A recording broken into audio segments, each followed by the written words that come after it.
folks know, that's like 90% of his catalog.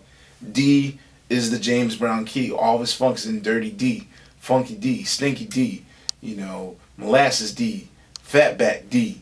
He'll go through the whole, you know, 4 food groups of soul.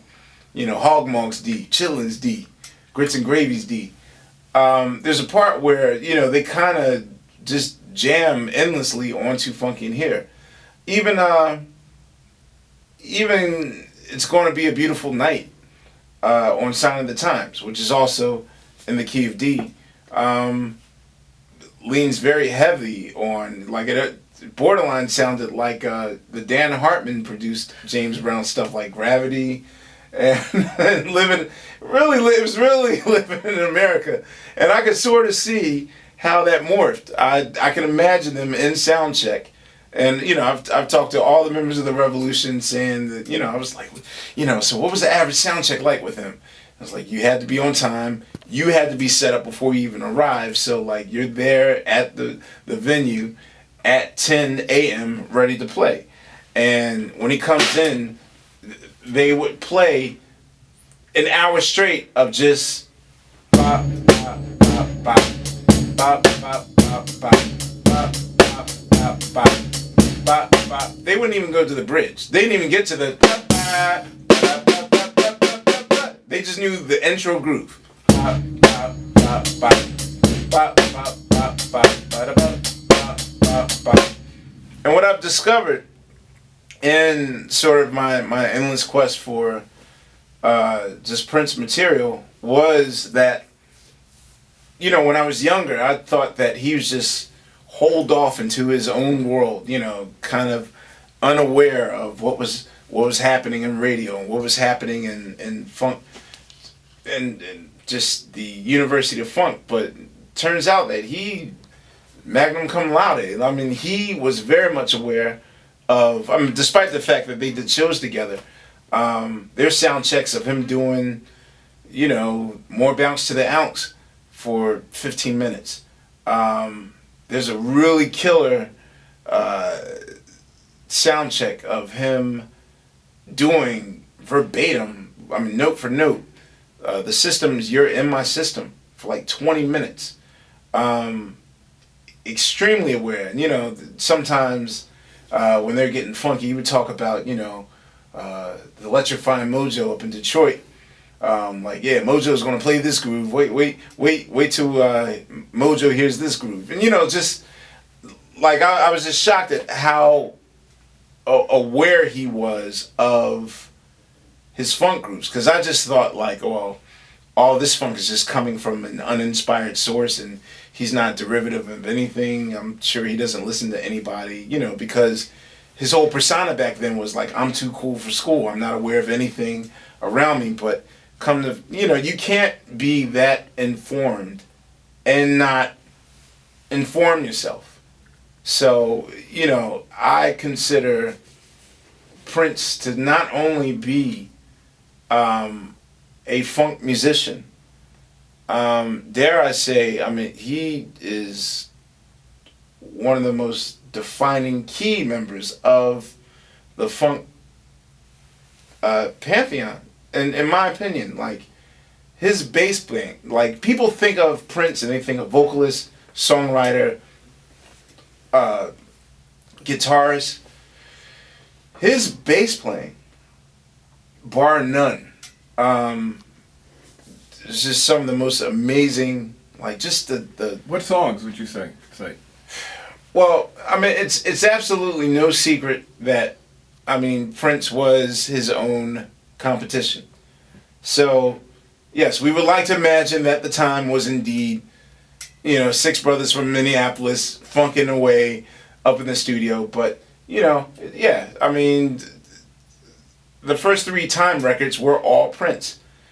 So his bass playing on 777-9311 is, to me, I mean, that to me is one of the most daring funk songs of all time, because not only does he rewrite funk's On the One rule, the only thing that is on the one in 777-9311 is the hand clap. Everything else is all over the one.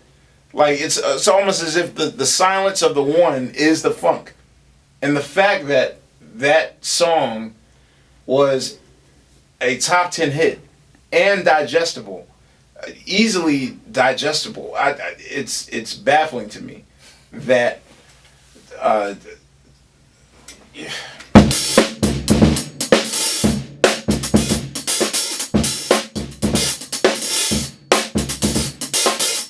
Like that's a funk groove. That's one of his most funkiest grooves. It's experimental. I have a funny story behind 7779311. Not many people know that the programmer of that song is Tower Power's Dave Garibaldi, the drummer, who at the time was under the same management with Prince.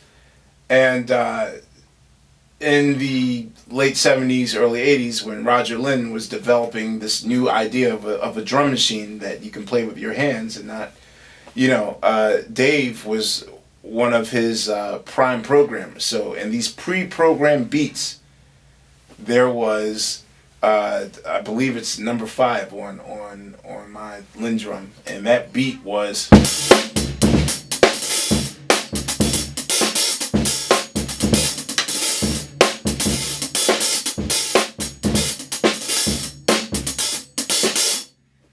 So that when Jesse Johnson told me that story, I was just mind blown. That I was wondering what that's make, because it's such an unusual sounding record.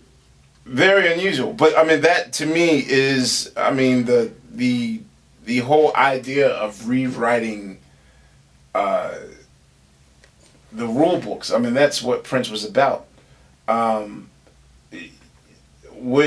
same way to me, 1999 holds just as much weight as There's a Riot Going On. In my opinion, yes, I mean There's a Riot Going On was the flag planting established, alpha to 1999's Omega.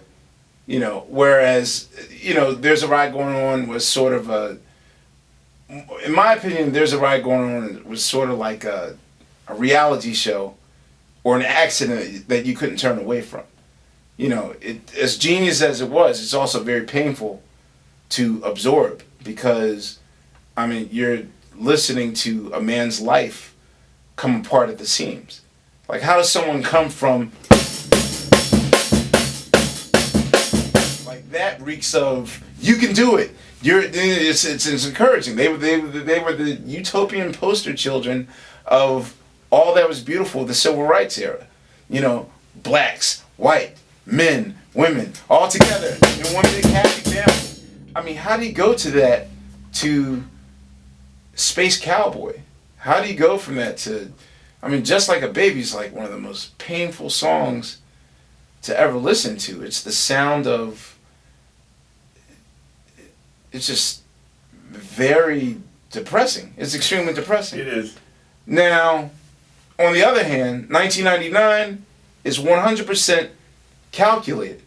It's using the same way that There's a Riot Going On used technology, sort of in an accidental tourist way, because no one knows like what Sly's mind state was when doing it, but we do know that there were some enhancements to help him. Here you have, 10 years later, a musician that's taken the second wind of technology, drug-free, alcohol-free, and using it, and using his imagination always possible. I mean, the drum machine work on 1999 alone is so revolutionary that people don't even think about it. The hi-hats that you hear on Lady Cab Driver and 1999, and the hi-hats aren't even hi-hats. Those are tambourines pitched